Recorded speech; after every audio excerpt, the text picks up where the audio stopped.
নমস্কার, যুক্তি তর্ক সঙ্গে অর্কই আপনাদের স্বাগত। আপনাদের সঙ্গে আমি অর্কপ্রভ সরকার। 12ই অগাস্ট দুপুর 1:45 সোদপুরে মেডিকেলের মৃতা ছাত্রীর বাড়িতে গিয়েছেন মুখ্যমন্ত্রী। কথা বলছেন তার বাবা মার সঙ্গে। দেখুন, ঘটনার পরের দিনে এবিপি আনন্দকে টেলিফোনে দেওয়া সাক্ষাৎকারে মুখ্যমন্ত্রী বলেছিলেন তিনি বিচলিত, তিনি জুনিয়র ডাক্তারদের পছন্দ করেন, তার বাড়িতে দুজন জুনিয়র ডাক্তার আছে, ফাস্ট ট্র্যাক কোর্টে বিচার হবে, অপরাধীর সর্বোচ্চ শাস্তি তিনি দাবি করছেন, প্রয়োজনে ফাঁসি, যদিও তিনি ফাঁসি দাবিকে আগে কখনো সমর্থন করেন, তিনি ফাঁসির বিরোধী, কিন্তু রেয়ারেস্ট অফ রেয়ার হলে এক্ষেত্রে তিনি ফাঁসির দাবি করবেন। এবং খুবই বেদনাদায়ক ঘটনা, যেই জড়িত থাক তাকে ইমিডিয়েট শাস্তি দিতে হবে এবং আমরা চাই এই কেসটা ফাস্ট ট্র্যাক কোর্টে হোক। ফাস্ট ট্র্যাক কোর্টে হলে জুডিশিয়াল প্রসেসটা তাড়াতাড়ি হবে এবং তাতে আমরা ফাঁসির দাবি জানাবো। কারণ কিছু মনে রাখবেন, কিছু লোক এখনো সামাজিক অবক্ষয়ের মধ্যে আছেন, সামাজিক মূল্যবোধটাকে ভুলে গেছেন। মেয়েদের গায়ে হাত দেওয়া যে কত বড় অপরাধ এবং তার সাথে যে অত্যাচার করেছে বা তাকে যেভাবে খুন করেছে, আমি আশ্চর্য হয়ে যাচ্ছি। ওখানে নার্সরা ছিলেন, ওখানে ওদের সিকিউরিটি ছিলেন, সবাই ছিল, কিন্তু কি করে ঘটনা ঘটলো এটা এখনো আমি ঠিক বুঝতে পারছি না। মামাও যেটা আমাকে বলেছেন যে ওদের ভেতরেই কেউ আছে, যদি ভেতরে কেউ থাকে, কারো প্রতি সন্দেহ হয়, যারা ছিল, যারা ওর বন্ধু বান্ধব, তাদেরকে সবাইকে ডেকে কথা বলবে এবং যিনি ফোন করেছিলেন প্রথম বাড়িতে তাকেও ডেকে কথা বলবে।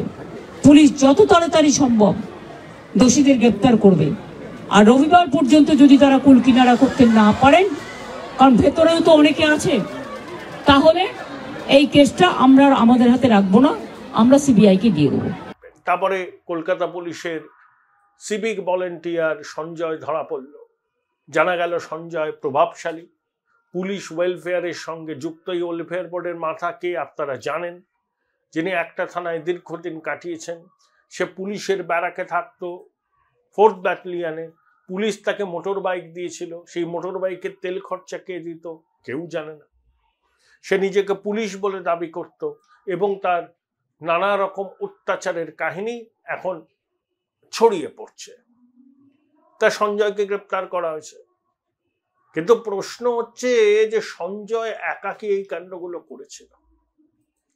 বিভিন্ন ডাক্তাররা যারা ঘটনা প্রবাহ দেখে মনে করছেন যে যে খবর সামনে আসছে, মেয়েটির সর্বাঙ্গে আঘাত, যৌনাঙ্গে আঘাত, কলার বোন ভেঙে গেছে, পেলভিস ভেঙে গেছে, মুখে চোখে আঘাত, আঁচড়ের চিহ্ন, পায়ে আঘাত, এর থেকে তাদের মনে হচ্ছে যে একজনের পক্ষে এই অত্যাচার করা সম্ভব নয়, একাধিক জন ছিল। তারপরে কিছু অডিও ভাইরাল হয়েছে, ডাক্তারদের গ্রুপের হোয়াটসঅ্যাপ চ্যাট প্রকাশ্যে চলে এসছে, তাতে একজন বলছেন we are creating a monster. আর যে অডিও ভাইরাল হয়েছে তাতে একজন জুনিয়র ডাক্তার আর একজনের সঙ্গে কথা বলছেন, তিনি তার সিনিয়র কিন্তু ডাক্তার। সেই সিনিয়র জুনিয়র ডাক্তারকে বলছে কি মনে হয় কারা যুক্ত। তখন জুনিয়র ডাক্তারটি বিস্ফোরক কিছু দাবি করেন। তৃণমূলের মুখপাত্র কুণাল ঘোষ বলেছেন যে কয়েকটি অডিও ভাইরাল হয়েছে, পুলিশের উচিত সেগুলোকে ছানবিন করা, তাতে অনেক সূত্র মিলতে পারে। 4 জুনিয়র ডাক্তারকে লালবাজারে তলব করা হয়েছে। দেখুন, মুখ্যমন্ত্রী তো ফাস্ট ট্র্যাক কোর্ট, সর্বোচ্চ শাস্তির কথা বলবেন, তদন্তের অগ্রগতি নিয়ে পরিবারকে অবহিত করবেন, এগুলো আমরা জানি। কিন্তু ফাস্ট ট্র্যাক কোর্টের কথা মুখ্যমন্ত্রীর মুখে আমরা আগে শুনেছি। কামদুনি কাণ্ডের পর তিনি বলেছিলেন ফাস্ট ট্র্যাক কোর্ট, বিচার হবে। 12 বছর হয়ে গেল, অভিযুক্তরা ছাড়া পেল প্রমাণের অভাবে। 1 ডজন বারেরও বেশি পাবলিক প্রসিকিউটর বদল হয়েছে, সুপ্রিম কোর্টে গেছেন এখন বিচার চাইতে। তাহলে কামদুনির ঘটনা প্রবাহ মুখ্যমন্ত্রীর দাবিকে কিভাবে দেখবে সেখানেও তিনি ফাস্ট ট্র্যাক কোর্টের কথা বলেছিলেন, পরিণতি কি হয়েছে আমরা দেখছি। এখানেও তিনি ফাস্ট ট্র্যাক কোর্টের কথা বলছেন। তাই পরিণতি নিয়ে তো আমাদের মনে সংশয় আছে। দেখুন, মুখ্যমন্ত্রী স্বাস্থ্যমন্ত্রীও বটে। প্রথম দিন থেকে তিনি স্বাস্থ্য মন্ত্রকের দায়িত্বে। অন্য কোনো রাজ্যে যদি এই ঘটনা ঘটতো তাহলে সবার আগে মুখ্যমন্ত্রী বলতেন যে পদত্যাগ করতে। তিনি নিজে স্বাস্থ্যমন্ত্রী, তিনি ফাস্ট ট্র্যাক কোর্টের কথা বলছেন, কমিশনারকে বলছেন গ্রেপ্তার করো, ছাত্রদের বলছেন তোমাদের আন্দোলন সঠিক, সিবিআই তদন্তের দাবিকেও তিনি মেনে নিচ্ছেন। এই ঘটনাগুলো কিসের ইঙ্গিত? মুখ্যমন্ত্রী বুঝতে পেরেছেন দায় তিনি এড়াতে পারেন না। ছাত্রদের ক্ষোভ যেন কি বলবো আর কি এমন পর্যায়ে না যায় যাতে কোনো পদক্ষেপ নিয়ে তাদের শান্ত করা যাচ্ছে না, এরকম পরিস্থিতি যাতে না হয় সেই জন্যই মুখ্যমন্ত্রী কথাগুলো বলেছেন।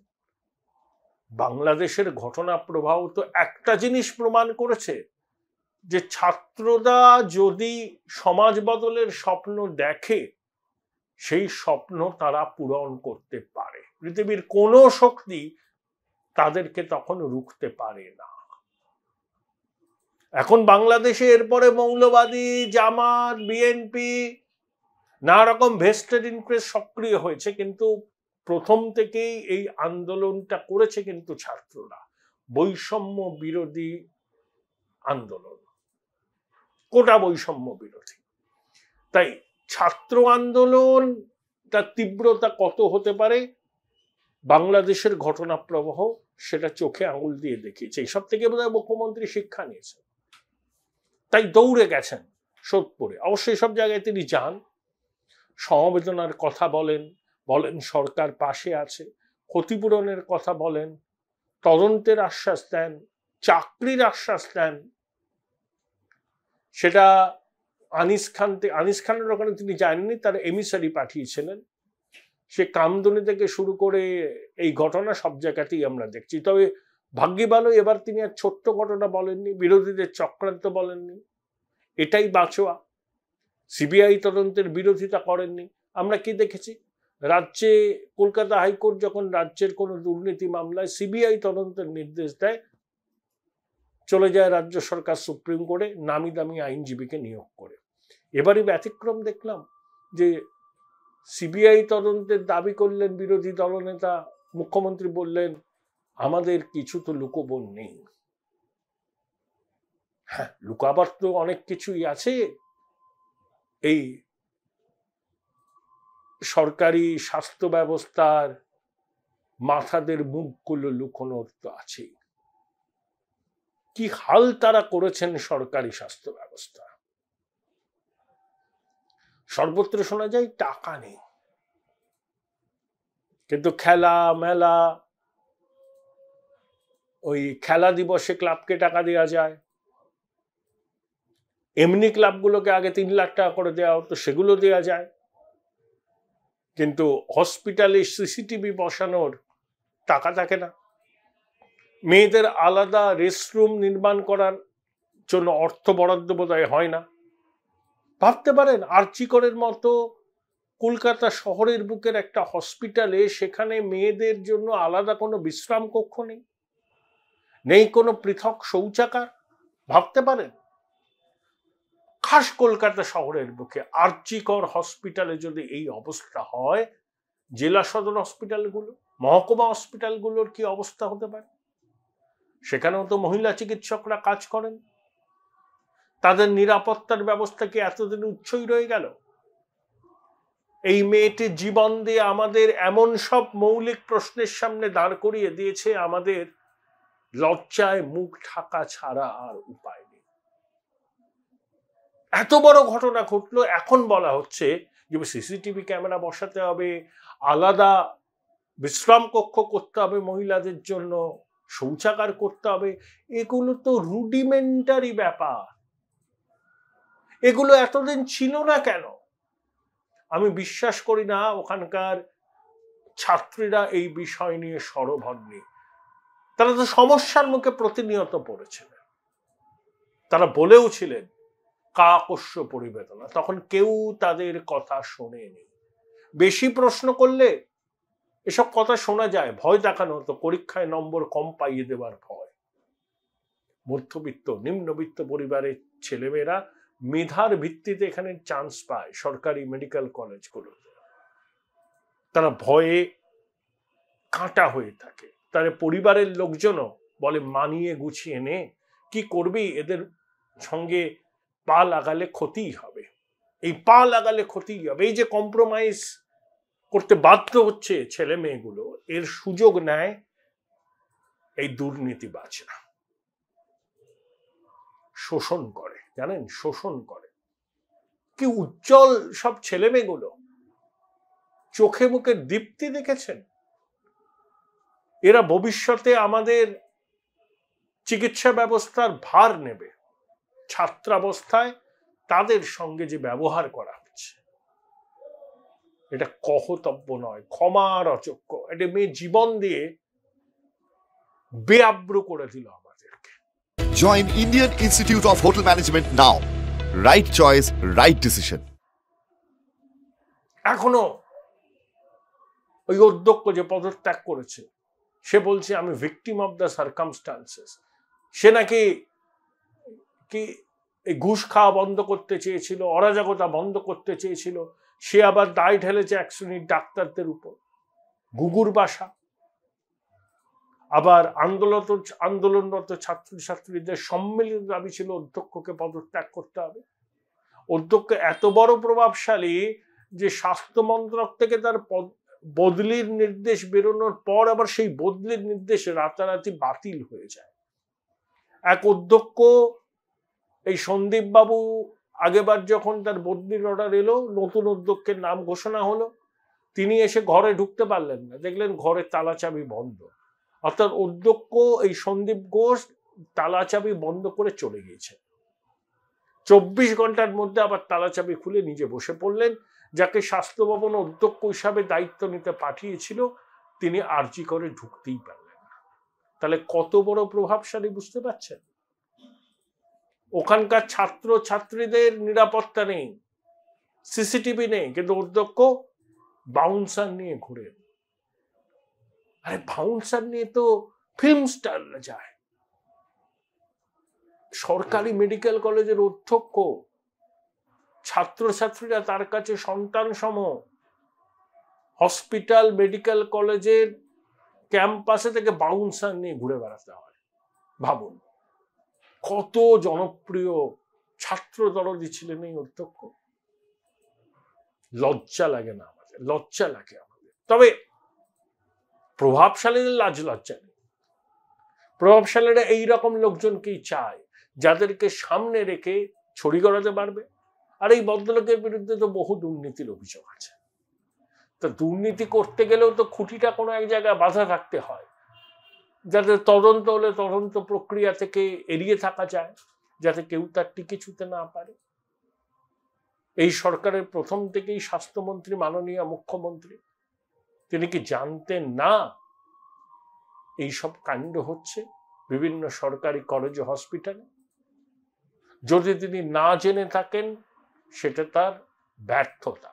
আর জেনেও যদি কিছু তিনি করতে না পারেন, সেটা তার অপদার্থতা। এই দায় তাকে কিন্তু নিতে হবে। এখন আর শাক দিয়ে মাছ ঢাকার সময় নেই। এখনো যদি আমরা চাপ সৃষ্টি করে এই কায়েমি স্বার্থ ঘুঘুর বাসা ভাঙতে না পারি, কোনো দিন পারবো না।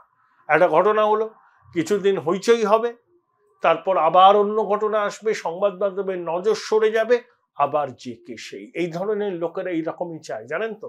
কিছুদিন খুব হট্টগোল হলো, হেডলাইন হলো, খবরের কাগজের লোকজন, টিভি চ্যানেলের লোকজন নানা রকম খবর করলেন, মানুষেরা নিয়ে আলোচনা করলো, আবার অন্য খবর এসে গেল, এই খবরটা অন্য খবরের ভিড়ে হারিয়ে গেল।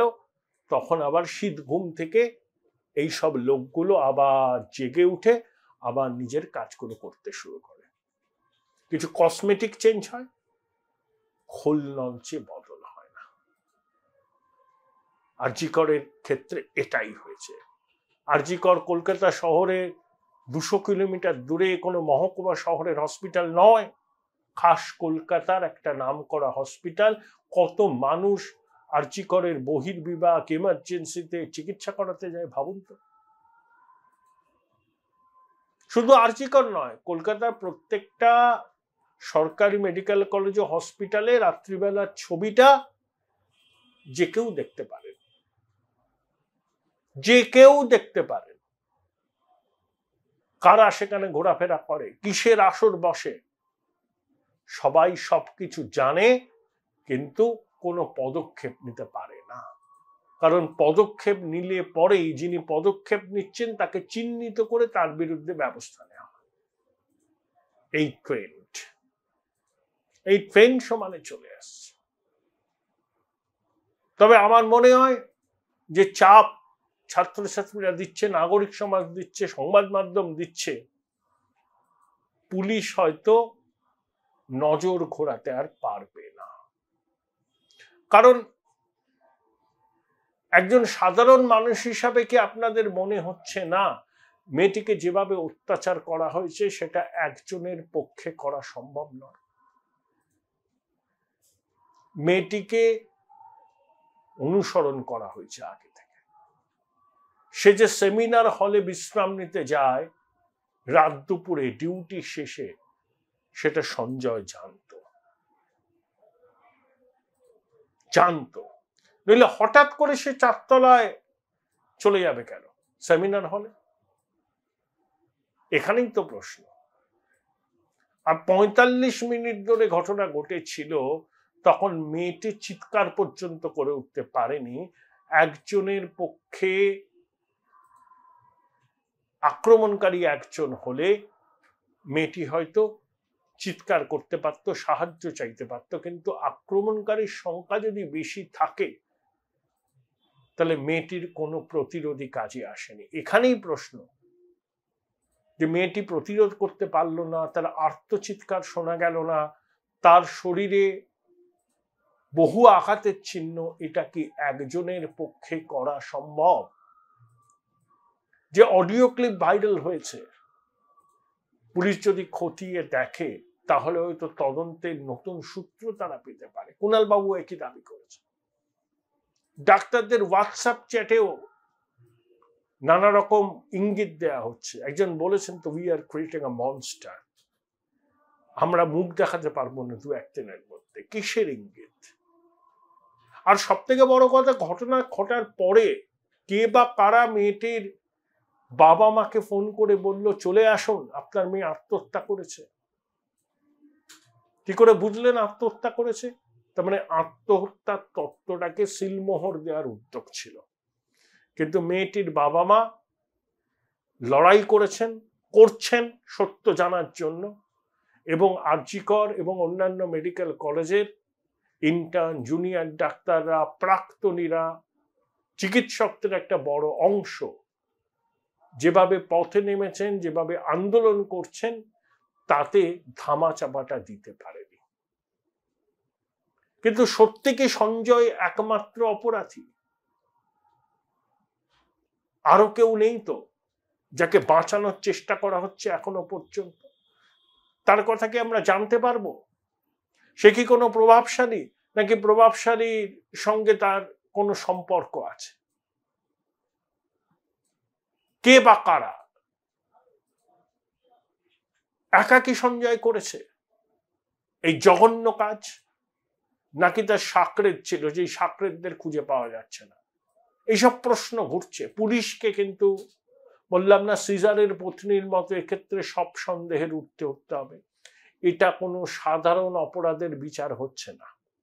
এটা এমন একটি ঘটনা যা ভূভারতের দৃষ্টান্ত আছে বলে তো আমার মনে হয় না। হ্যাঁ, একটা ঘটনা ঘটেছিল পুনেতে। একজন নার্স একটি ওয়ার্ড বয়ের দ্বারা আক্রান্ত হয়েছিলেন।